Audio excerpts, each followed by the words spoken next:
Арыңарға башқалар жаман ниетті қарабайды. Өзіңөр намысты болғыла, үй бүлөңөр намысты болады. Яқулу саллаллаху алейхи ва саллям: "Ма мин валадин барин янзур иля валидейхи назратар рахма илля катабаллаху лаху би кулли назра хаджа мабрура." Bir пайғамбарға салават. Мен бұл хадисті которудан мұрда эмне үчүн толкундап жатам?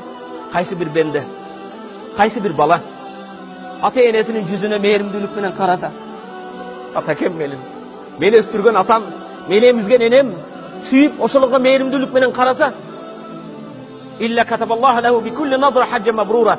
Ошо ата-энеңди мээримдүүлүк менен караганың, сүйгөндүгүңө Аллах bir hacdın soğun cezat değil. Hacın da ata-enең eкен. Ben толкундagaным бүгүн ошо hajday soğup talayын деп карай турган атам силердин катарыңарда жок. Qila wa in nazara kulla yawmin 100 marra. Пайгамбарга сахабалар айтты: "Я Расулуллах, эгер күнүгө 100 жолу карасачы ата-энесиге, 100 жолу караса 100 hajдын соğunu жазат Аллах" dedi. Allahu naam, Allahu akbar ve atyab. Ova Allah keremettүү жана эң берешен Allah. Allah'ın soğunun çeki жоқ. Урматтуу мусулман бир тууган, урматтуу жаштар, бүгүн ата-энең бар, сыйла.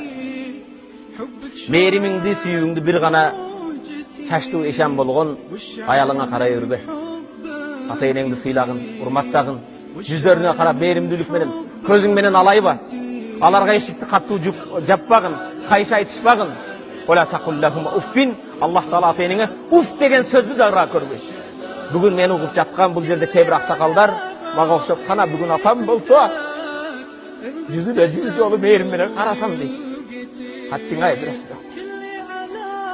Мүмкүн силер да атамды сыйласам, жылкы союп уча тартсам, кой союп жамбаш тартсам десең таппай каласың.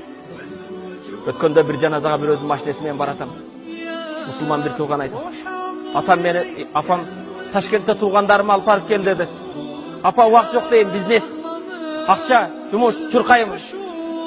О балам, быйыл алып барып келчи, туугандарымды көрүп келейин." "Жок. Кийин дагы алып бар" dedi. Турмуш менен, жумуш менен 2 жыл суранды, алып барбадым. 3-чү жолу апам, 3-чү жылы апам каза болуп калды. Бүгүн ыйлаймын. Бизнести да таштасам, баарын таштап апамды машина менен эмес, көтөрүп алып барсам болмок экен. Кана бүгүн болсо көтөрүп алып барайын дейм, жок дейт. Урматтуу мени угуп жаткан мусулман бир туугандар, бүгүн ата-энең бардыгы бул эң чоң бакытты алай. Сыйлагыла, урматтагыла. Алардын ыраазылыгында Аллахтын ыраазылыгы, ата-эненин ыраазылыгында Аллахтын ыраазылыгы. Атанын ыраазылыгы бейишти эң негизги борбордук эшик атанын ыраазылыгында турат. Ал эми бейиш